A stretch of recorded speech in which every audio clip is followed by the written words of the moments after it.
Hi guys, आपका स्वागत है आपके अपने show MKJ talks for investment इन हिंदी में। कैसे हैं आप भाई? आज जो है सबसे पहले हम अपना प्रोग्राम स्टार्ट करेंगे किसके साथ? शेयर बाज़ार की कहानी MKJ की ज़ुबानी। भाई जो बात साफ है बेटा कि आज इस प्रोग्राम में हम सेबी को बहुत ज़्यादा धन्यवाद देंगे, थैंक्स कहेंगे, क्योंकि उन्होंने मार्जिन के नियम में 1 अगस्त से बदलाव घोषित कर दिया है और ये जो भी चेंजेस हैं ये आपके और मेरे लिए बहुत ही फ़ायदेमंद है। आइए मैं अभी का आपको मार्जिन का तरीका बता देता हूँ। देखिए, अगर आप FNO में डील करते हैं तो होता क्या है, जब आप अपने लिक्विड फंड्स को प्लेज करते हैं तो उनके जो यूनिट्स होते हैं वो आपके डीमैट अकाउंट से निकलकर ब्रोकर के डीमैट अकाउंट में चले जाते हैं, फिर ब्रोकर उसके अगेंस्ट प्लेज करता है। तो इसमें समस्या ये आती है, अगर यूनिट्स हैं लिक्विड फंड के या शेयर्स को आपने प्लेज किया, इसमें दिक्कत ये आती है कि जो भी कॉरपोरेट बेनिफिट्स मिलने होते हैं, यानी अगर निफ्टी बीज हैं, निफ्टी बीज नहीं कहना चाहिए, लिक्विड बीज हैं, तो लिक्विड बीज के ऊपर जो डिविडेंड आता है और जो शेयर्स हैं उनके ऊपर जो डिविडेंड आता है, वो सारा जो बेनिफिट है वो ब्रोकर को मिलता है, क्योंकि शेयर्स ब्रोकर के डीमैट अकाउंट में होते हैं। फिर ब्रोकर को बेनिफिट हमें ट्रांसफ़र करना पड़ता है, तो चक्कर पड़ गया। इसमें मुझे पर्सनली क्या वहम रहता है कि हो सकता है यार कोई चीज़ मिस हो जाए, इसलिए मैंने क्या किया था, मैंने लिक्विड बीज पहले प्लेज किए थे, फिर मैंने लिक्विड बीज प्लेजेस में से निकलवा लिए। मैंने उसके बाद क्या किया, लिक्विड म्यूचुअल फंड्स जो हैं वो प्लेज किए, क्योंकि उसके यूनिट्स नहीं मिलते ना, उसमें उनकी NAV बढ़ती है। जो लिक्विड बीज होते हैं उसमें जो रिटर्न मिलती है आपको वो डिविडेंड्स के रूप में मिलती है, और डिविडेंड्स एडिशनल यूनिट्स के रूप में मिलता है। फिर वो एडिशनल यूनिट्स ब्रोकर को मिल जाएंगे अगर मैंने प्लेज किए हुए, और फिर वो मुझे ट्रांसफ़र करेगा। और भूल जाए या उसकी कोई अकाउंटिंग एरर रह जाए तो मेरे तो फंस गए। लेकिन लिक्विड म्यूचुअल फंड में क्या होता है, यूनिट्स हमारे डीमैट अकाउंट से निकल कर चले जाते हैं ब्रोकर के पास और उनकी NAV बढ़ती है, तो अल्टीमेटली यूनिट्स तो हमारे को ब्रोकर वापस करेगा। जब ब्रोकर वापस करेगा तो NAV बढ़ी हुई होगी, तो उसमें रिस्क मुझे कम लगता है। तो इसलिए मेरे को, आपको याद होगा पहले जब मैंने मार्जिन की चर्चा की थी तो वो लिक्विड बीज के रिलेशन में की थी, बाद में मैंने कहा था इस पर वीडियो बनाऊंगा, सो मैं आज बता रहा हूँ। मैंने लिक्विड बीज से हटाकर जो है वो कहाँ शिफ्ट कर दिया था, लिक्विड म्यूचुअल फंड में। अभी मैंने 2 म्यूचुअल फंड्स यूज़ किए हैं, एक आपका ICICI का और दूसरा निप्पॉन का। तो 2 म्यूचुअल फंड्स जो है लिक्विड म्यूचुअल फंड, जिसके अगेंस्ट में प्लेजिंग की फैसिलिटी ले रहा हूँ। अब नियम नया आ गया। अब नए नियम के हिसाब से क्या होगा कि अगर आप कोई भी शेयर या कोई भी चीज़ प्लेज करते हैं तो उसके यूनिट्स आपके ही डीमैट अकाउंट में पड़े रहेंगे, वो आपके डीमैट अकाउंट से नहीं निकलेंगे, वहीं पे उनकी प्लेजिंग हो जाएगी। और फिर ब्रोकर एक अपना अलग से डीमैट अकाउंट कुछ खुलवाएगा, उसकी टेक्निकलिटीज़ में हमें जाने की ज़रूरत नहीं है, और उसके अगेंस्ट वो उन्हीं यूनिट्स का प्लेज क्रिएट कर देगा, किसके पास? एक्सचेंज के पास। तो यानी हुआ क्या, यूनिट्स आपके अकाउंट में पड़े रहे, तो इससे अब हमें बड़े फ़ायदे हो जाएंगे। आइए मैं आपको फ़ायदे गिनवाता हूँ। मैं ये आपको जो आर्टिकल रेफ़र कर रहा हूँ मैं ज़ीरोधा की साइट से कर रहा हूँ। आपको पता होगा मैं ज़ीरोधा को ज़्यादा यूज़ करता हूँ, और अगर आप ज़ीरोधा में अपना डीमैट अकाउंट खुलवाना चाहें तो मेरा रेफरल लिंक डिस्क्रिप्शन बॉक्स में दिया हुआ है। उसका ये एडवांटेज आप वो यूज़ करिए, कोई भी दिक्कत आएगा मेरी टीम आपको मदद करेगी। अगर आप मेरे रेफरल लिंक से करते हैं तो फ़ोन नंबर भी टीम का मैंने डिस्क्रिप्शन बॉक्स में दिया हुआ है, तो आप उसको यूज़ करके अकाउंट खुलवा सकते हैं। तो आइए चर्चा करते हैं। पहला, नो मिसयूज़ ऑफ सिक्योरिटीज़। किस लिए? क्योंकि जो डीमैट है अकाउंट उसमें आपके यूनिट्स पड़े हुए, तो यूनिट्स निकले ही नहीं, जब निकले नहीं तो फिर मिसयूज़ कैसे हो जाएगा।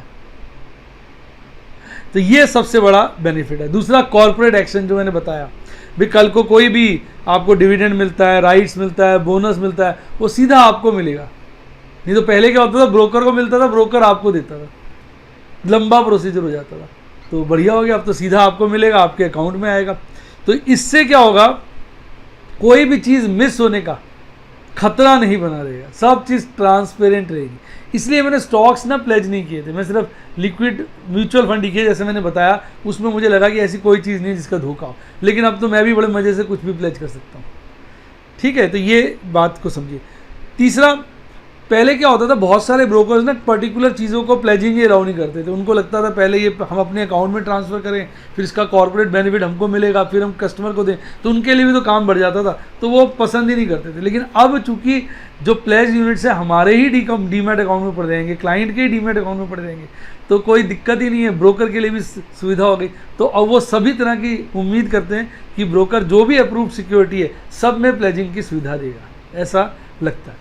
फिर पहले अगर कोई सिक्योरिटी में बेचनी होती तो प्लेज से हमें अनप्लेज करना पड़ता था, अनप्लेज करके फिर वो हमारे डीमैट अकाउंट में आते थे, फिर हम उसको बेचते थे, तो टाइम लॉस बहुत हो जाता था। अब ऐसा माना जा रहा है कि अब जो फैसिलिटी हो जाएगी, काफ़ी इजी हो जाएगा प्लेज सिक्योरिटीज़ को बेचना, क्योंकि उसकी अनप्लेजिंग फटाफट शायद हो जाएगी। इसकी चीज़ें भी तैयार हो रही हैं, चीज़ें सामने आएंगी, लेकिन ऐसा माना जा रहा है कि इसमें भी काफ़ी सुविधा हो जाएगी।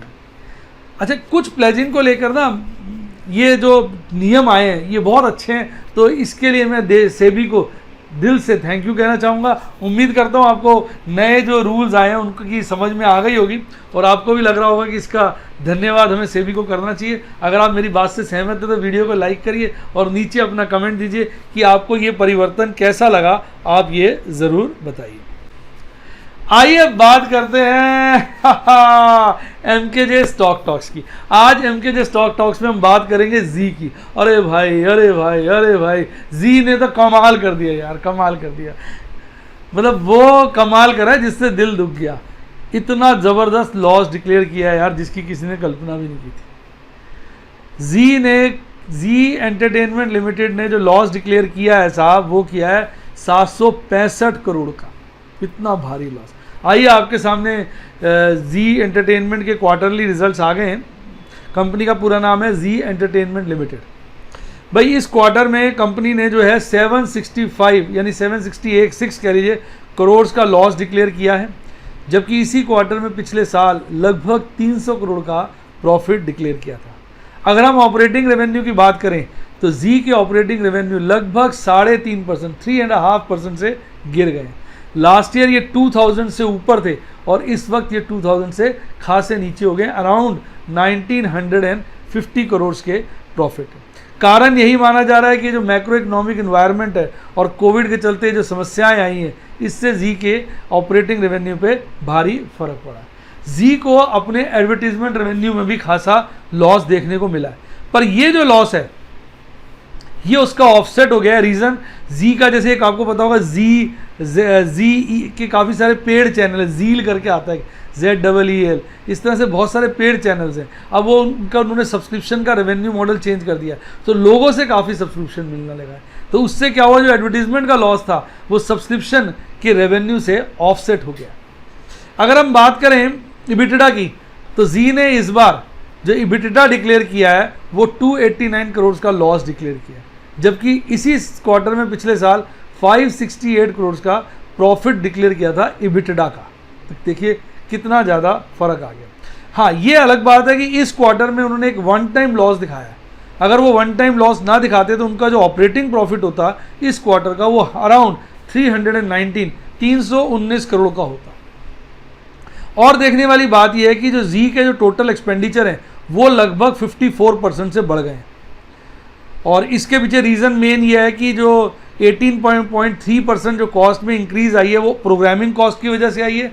40% इंक्रीज़ जो अदर एक्सपेंसेस में हुआ है। इसके अलावा कंपनी ने एक काम अच्छा किया है, जो पर्सनल कॉस्ट है, एम्प्लॉई कॉस्ट है, उसको खासा गिरा दिया है। 201 करोड़ था इसी क्वार्टर में पिछले साल, जिसको गिराकर 160 करोड़ कर दिया। वहाँ पे कंपनी ने अपनी बचत की, और कंपनी ने अपने एडमिनिस्ट्रेटिव कॉस्ट के अंदर एक वन टाइम प्रोविजन क्रिएट किया है अराउंड 350 करोड़ का। टू बी प्रिसाइज 343 करोड़ का एक प्रोविजन क्रिएट किया है। उनको लग रहा है कि जो ऐड के पैसे आने हैं वो कोविड के चलते फंस गए हैं, पता नहीं आएंगे भी नहीं आएंगे। तो ये सारी बातें अगर आप देखते हैं तो जी की जो परफॉर्मेंस है इस क्वार्टर में खासी ख़राब आई है, और कुछ ऐसी चर्चा भी सुनने में आ रही है कि जी को निफ्टी 50 से निकाल दिया जाएगा, उसकी जगह दूसरा शेयर आ जाएगा। तो जी इस वक्त एक बुरे दौर से गुजर रहा है, तो हो सकता है इस दौरान जी का शेयर खासा गिर जाए। तो मेरी निगाहें पर्टिकुलरली पर्सनली जी पे टिकी हुई हैं, क्योंकि मुझे लगता है ये एंटरटेनमेंट सेगमेंट को बिलोंग करता है और वहाँ काफ़ी हलचल है। जियो के आने की वजह से ये जो इंटरनेट से रिलेटेड काम है, इवन जो मूवीज़ वगैरह का काम है, एंटरटेनमेंट का काम है, इसमें भी खासी हलचल है। और ऐसा मुझे लगता है कि इसके चलते कोई ना कोई परमुटेशन कॉम्बिनेशन बनेगी। एयरटेल हो सकता है जी के साथ जुड़ जाए। जी के साथ पहले एयरटेल जुड़ा हुआ था, मुझे याद है मैं जब इनका प्रीपेड चार्ज कराता था तो जील करके जो इनका चैनल, सॉरी जील नहीं है, Z5 है ना, वो Z5 चैनल है, उसका सब्सक्रिप्शन मिलता था मुझे, लेकिन अब वो बंद हो गया। तो कुछ ना कुछ मैं कह रहा हूँ इसमें उथल पुथल चल रही है, तो हो सकता है आने वाले वक्त में अच्छा परफॉर्मेंस करे। इस कंपनी के अंदर FIs का बहुत ज़्यादा इन्वेस्टमेंट है, तो ओवरऑल मुझे कंपनी ठीक लगती है, पर इस समस्याओं के चलते इसके ऊपर एडवर्स इफेक्ट पड़ा।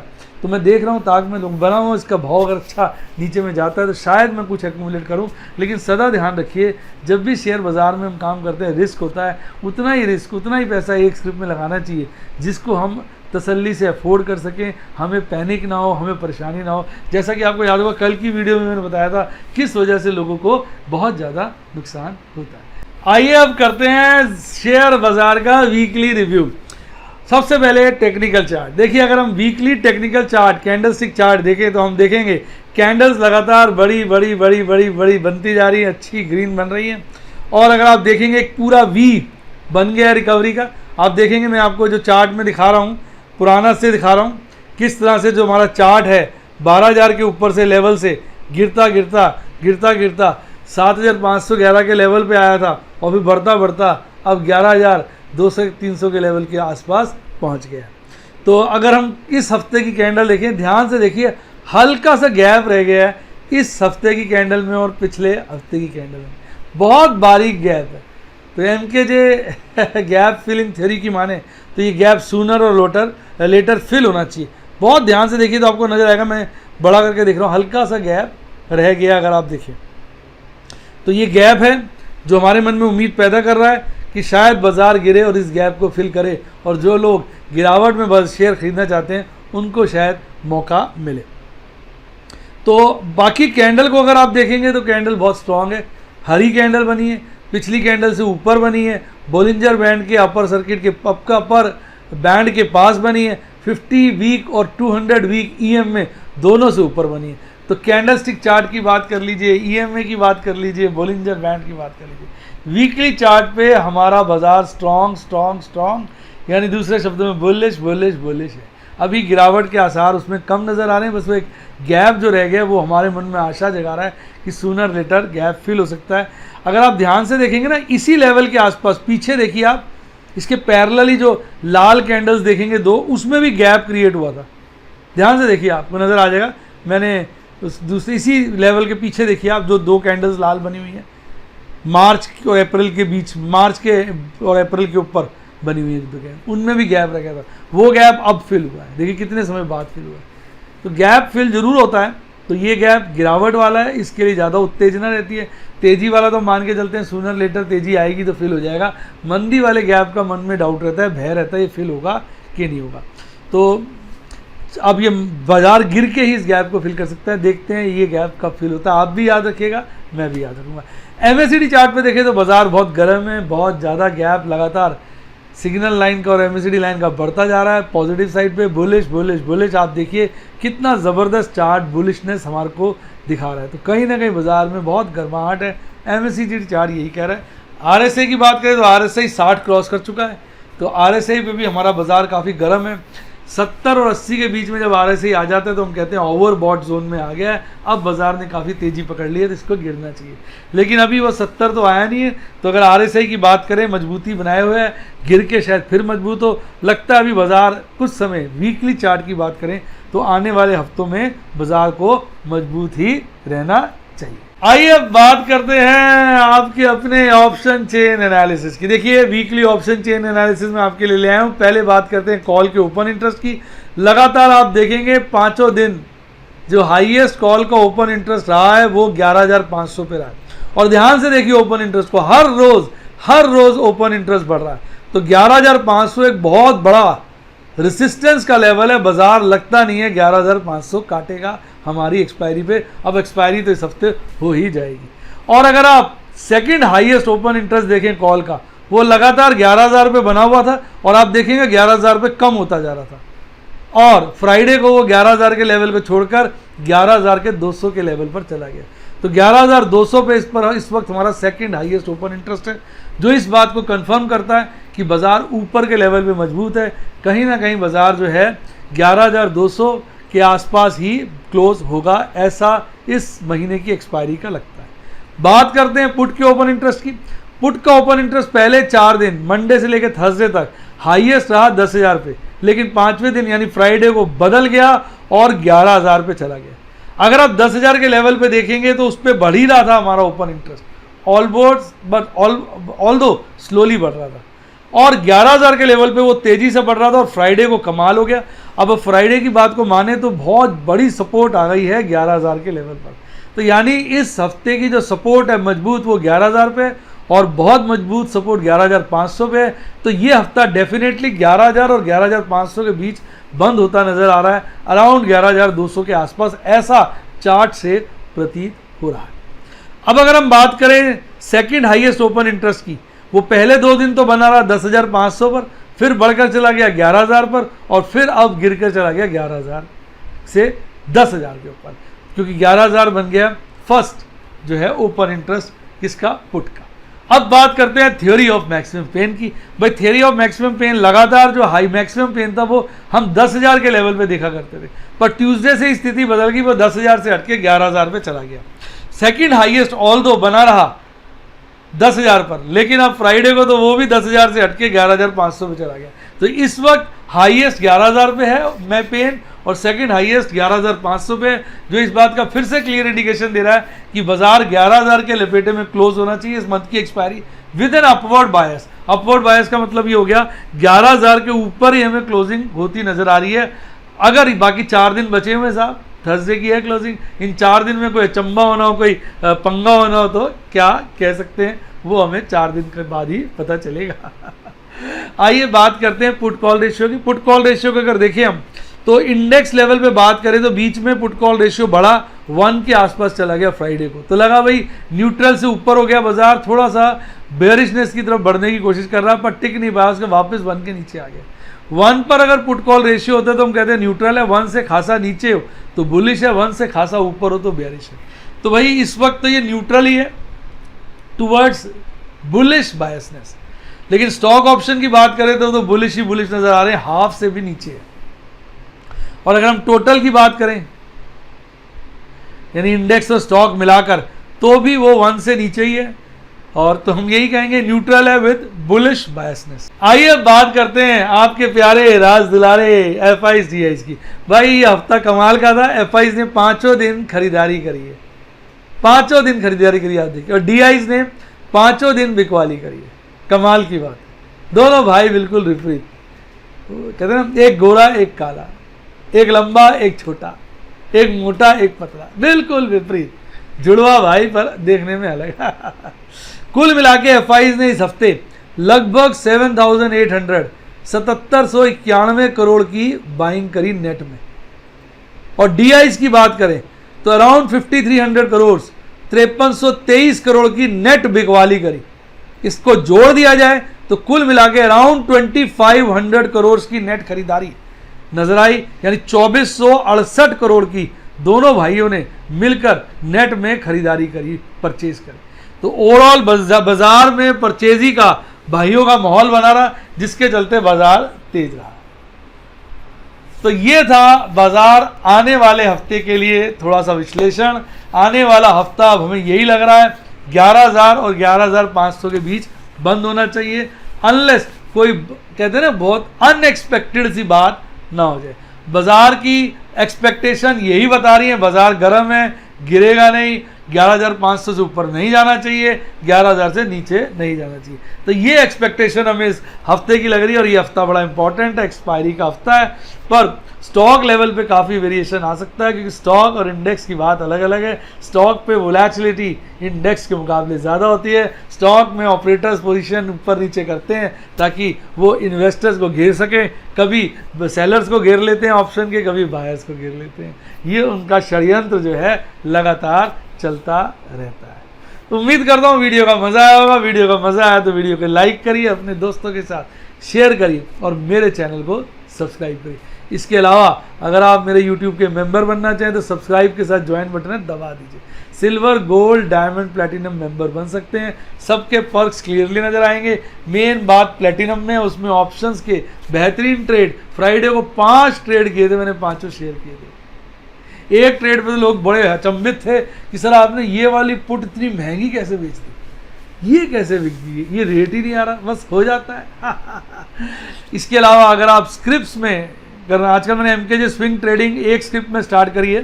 फ्राइडे को मैं LNT में भी स्टार्ट करने वाला था, पर वो 5 पैसे से रह गया सौदा। जिस रेट मैंने डाला था वो 5 पैसे, मैंने 3 ना, मैं आपको बता देता हूँ, मैंने डाला था 7, कितने का डाल देने, 898 का, 898 का डाला था। आप चेक कर सकते हैं फ्राइडे का लोएस्ट रेट 898.05 था। 5 पैसे से मेरी स्विंग ट्रेडिंग के इसमें MKJ स्विंग ट्रेडिंग स्टार्ट होनी थी, LNT में जो रह गई। बाकी मैं उसमें तो कर ही चुका हूँ इन्फोसिस में। तो इसकी जो बातें हैं हम अपने डायमंड मेंबर के साथ लगातार शेयर करते रहेंगे। और मेरा विचार है अब स्विंग ट्रेडिंग के थोड़े वॉल्यूम बढ़ जाए, मैं कई सारे स्क्रिप्ट ढूंढ रहा हूँ, तो इसमें भी आपको मंथली प्रॉफिट एंड लॉस अपना शेयर करूँगा, जैसा कि मैं प्लैटिनम मेंबर्स के साथ ऑप्शंस ट्रेड का करता रहता हूँ, फ्यूचर एंड ऑप्शन का। तो उसके लिए अगर आप मेरे मेंबर बनना चाहें तो सब्सक्राइब के साथ ज्वाइन का बटन आ रहा है। और अगर आप मेरे से क्लोजनेस बढ़ाना चाहें, अपनी पढ़ाई के लिए मेरे साथ ज़्यादा नज़दीक आना चाहें, तो मेरे व्हाट्सएप के सफ़ायर और रूबी के मेंबर बन सकते हैं। सफ़ायर में सब कुछ है, MKJ स्विंग ट्रेडिंग भी है, रूबी में ये सब तो है ही, प्लस साथ में FNO है। सफ़ायर में फ्यूचर ऑप्शन नहीं है। उसके लिए मेरी टीम का नंबर डिस्क्रिप्शन बॉक्स में है, आप उनको कॉल करिए, उनकी मदद लीजिए, वो आपको मेंबर बनने में मदद करेंगे। इसके अलावा स्टॉक एक्सचेंज से रिलेटेड अच्छी किताबें पढ़नी हो तो उनका लिंक भी डिस्क्रिप्शन बॉक्स में दिया हुआ है। अगर आपको अच्छा डीमैट अकाउंट खुलवाना हो उसका लिंक डिस्क्रिप्शन बॉक्स में, डायरेक्ट म्यूचुअल फंड में अप्लाई करना हो उसका लिंक भी डिस्क्रिप्शन बॉक्स में। इसके अलावा ऊपर आ रहा मेरे टेलीग्राम चैनल का लिंक, जिसने इसको ज्वाइन कर लिया उसकी लाइफ जिंगा लाला जिंगा लाला जिंगा लाला, जिसका रह गया उसकी लाइफ ढीला ढाला ढीला ढाला ढीला। इसमें कई सारे पोल मैं कंडक्ट करता हूँ और कल मेरी पेशकश रहेगी खास, किसके ऊपर, यस बैंक के ऊपर, क्योंकि कल यस बैंक के FPO की लिस्टिंग है। इसी के साथ साथ bye bye, God bless you, happy investing, और आप शेयर बाजार के बादशाह बने।